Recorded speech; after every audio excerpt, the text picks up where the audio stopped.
오늘 우리에게 주시는 하나님의 말씀입니다. 그 땅에 기근이 들었으므로 아브라함이 애굽에 거류하려고 그리로 내려갔으니 이는 그 땅에 기근이 심하였습니다. 그가 애굽에 가까이 이르렀을 때 그의 아내 사레에게 말하되 내가 알기에 그대는 아리따운 여인이라. 애굽 사람이 그대를 볼 때 이르기를 이는 그의 아내라 하여 나는 죽이고 그대는 살리리니 원하건대 그대는 나의 누이라 하라. 그러면 내가 그대로 말미암아 안전하고 내 목숨이 그대로 말미암아 보존되리라 하니라. 아브라함이 애굽에 이르렀을 때 애굽 사람들이 그 여인이 심히 아름다움을 보았고 바로의 고관들도 그를 보고 바로 앞에서 칭찬함으로 그 여인을 바로의 궁으로 이끌어들인지라. 이에 바로가 그로 말미암아 아브라함을 후대함으로 아브라함이 양과 소와 노비와 암수 나귀와 낙타를 얻었더라. 여호와께서 아브라함의 아내 사레의 일로 바로와 그 집에 큰 재앙을 내리신지라. 바로가 아브라함을 불러서 이르되 내가 어찌하여 나에게 이렇게 행하였느냐. 내가 어찌하여 그를 내 아내라고 내게 말하지 아니하였느냐. 내가 어찌 그를 누이라 하여 내가 그를 데려다가 아내를 삼게 하였느냐. 내 아내가 여기 있으니 이제 데려가라 하고 바로가 사람들에게 그의 일을 명하매 그들이 그와 함께 그의 아내와 그의 모든 소유를 보내었더라. 사랑하는 성도 여러분, 평안하셨습니까? 오늘 우리가 은혜를 나눌 하나님의 말씀은 창세기 12장 10절에서 20절 말씀입니다. 아브라함이 천신만고 끝에 가나안 땅에 도착했습니다. 그러나 그 가나안 땅에 정착하며 사는 것이 너무 어렵기 때문에 계속하여 남쪽으로 내려오다가 세겜 땅에 머물렀었습니다. 그러나 그 가나안 땅마저 기근이 들기 시작했습니다. 이것은 우리에게 많은 의문을 자아내게 합니다. 어떻게 하나님이 약속하신 땅에도 기근이 올 수 있는가 하는 문제입니다. 우리는 하나님께서 약속을 해주셨으면 반드시 책임져 주시고 우리에게 먹고 살아갈 수 있는 것을 제공해 주리라고 믿습니다. 영적으로나 육적으로나 반드시 그러하리라고 생각을 합니다. 그런데 지금 가나안 땅에 들어와서 이미 아브라함은 영적으로도 많은 고통을 겪었을 뿐 아니라 지금 육신적으로도 당장 사느냐 죽느냐 하는 문제에 지금 처하게 된 것입니다. 이것이 구원받은 우리에게도 마찬가지로 우리에게 적용될 수 있는 상황입니다.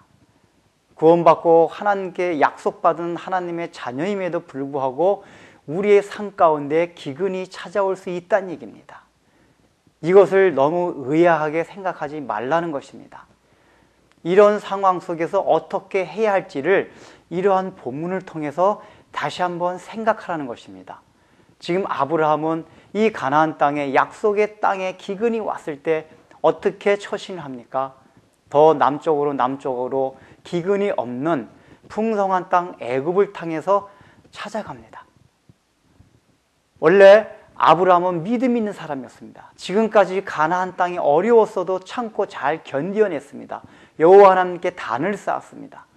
그러나 이제 먹고 사는 문제, 굶느냐 사느냐 하는 문제에 있어서는 아브라함도 이길 수 없었던 모양입니다. 이것이 당사자가 당할 때는 역시 다 똑같은 것 같습니다. 우리 인간이 물질적인 시험에 굉장히 약합니다. 다른 사람이 할 때는 그것을 권면할 수 있지만은 내가 당할 때는 하나님의 말씀에 의해서 믿음대로 그것을 극복하는 것이 너무 어렵다는 것을 잘 알고 있습니다. 그래서 아브라함은 애굽으로 내려가게 되었습니다. 그러나 그곳에 내려가서 그가 먹고 사는 문제는 해결이 되었지만은 더 큰 문제가 있었습니다. 바로 자기의 아내 사라를 빼앗기게 된 지경에까지 이른 것입니다. 그래서 아브라함은 또한 거짓말을 합니다. 자기 누이 동생이라고 합니다. 이곳에서 우리가 생각할 것이 아브라함이 얼마나 비열한 사람이라는 것을 알게 됩니다. 우리가 흔히 생각하는 믿음의 조상, 정말 모든 것을 이기고 극복한 우리의 참으로 선배라고 생각할 수 있지만은 이러한 인간적인 면모를 볼 때 사람이 얼마나 하나님 앞에서 연약하고 무능한 것을 다시 한번 생각하게 합니다. 이렇게 비열한 인간 바로 아브라함을 하나님께서는 계속해서 이끌고 가십니다. 결국은 그렇게 거짓말을 해가지고 아브라함은 재산을 얻어냈지만은 그 아내 사레는 바로의 아내가 됩니다.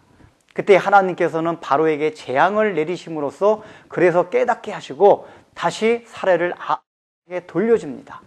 이것이 무엇을 말합니까? 우리가 연약하고 부족해서 하나님 앞에 죄를 범하고 또 그 죄로 인해서 우리에게 여러 가지 어려운 일들이 오는 경우가 있습니다. 그런데 하나님께서는 그것마저도 선용하셔서 하나님의 구원 역사를 이끌어 가신다는 것입니다. 하나님께서 개입을 하십니다. 이러한 사실은 우리에게 매우 감사와 또한 우리에게 마음의 평안함을 주게 됩니다. 우리가 살아가면서 우리의 연약함 때문에 고민하고 고통을 겪는 적이 얼마나 많이 있습니까? 우리가 말씀대로 살려고 하지만은 여전히 우리의 육에 있는 본성 때문에 늘 넘어지고 깨어지고 그러면서 또 하나님 앞에 우리가 낯을 가리우는 행동을 너무 많이 하게 됩니다. 근데 중요한 것은 그럴 때도 하나님께서는 여전히 우리를 돌보시고 하나님께서 개입하셔서 끝까지 우리의 구원을 궁극적으로 완성시키게 하신다는 것입니다. 바로 견인에 대한 것입니다. 이것은 우리로 하여금 우리 마음의 안정과 평안을 가져다 줍니다. 그래서 결국은 아브라함은 그것 하나님의 개입을 통해서 다시 애굽 땅에서 나오게 됩니다. 여러분, 이 사건을 통해서 우리가 생각할 것이 무엇입니까? 바로 물질적인 어려움이 올 때 그것을 인간적인 방법으로 해결하면 안 된다는 것입니다. 물질적인 것뿐이 아닙니다. 우리가 인간적으로 생각할 때 도저히 힘들어서 어떻게 할 수 없는 상황이 되었을 때 사실 그런 때는 기도도 나오지 않습니다. 억소리뿐이 나오지 않습니다. 그러나 그러한 때 인간적인 방법을 사용하게 되면은 결과적으로는 더 큰 재앙, 더 큰 우리가 하나님의 징계를 받게 된다는 것입니다. 오히려 하나님의 방법대로 가나안에 남아 있었다면 아마 아브라함과 사레는 굶어 죽지 않고 그 기근 가운데서도 하나님이 먹여주시는 공급해 주신 것으로 인해서 충분히 살아갈 수 있을 것입니다. 그러나 우리 인간이 그러지를 못합니다. 또 한 가지는 그러한 잘못이 있음에도 불구하고 개입하셔서 여전히 우리를 이끌고 가시는 하나님의 그 사랑하심과 하나님의 열심을 생각하시기 바랍니다. 우리가 혹 잘못하는 그러한 행동과 생각이 있다 하더라도 그럴 때 자극에게만 빠지는 것이 아니라 구원의 은총과 하나님의 은혜를 생각하며 더욱더 우리가 감사함으로 나아갈 때에 그러한 우리가 구렁텅이에서도 빠져나오기가 쉬울 수 있다는 얘기입니다. 이러한 하나님의 은혜가 우리 마음속에 가득 찰 수 있는 하루가 되시기를 바랍니다. 기도하겠습니다.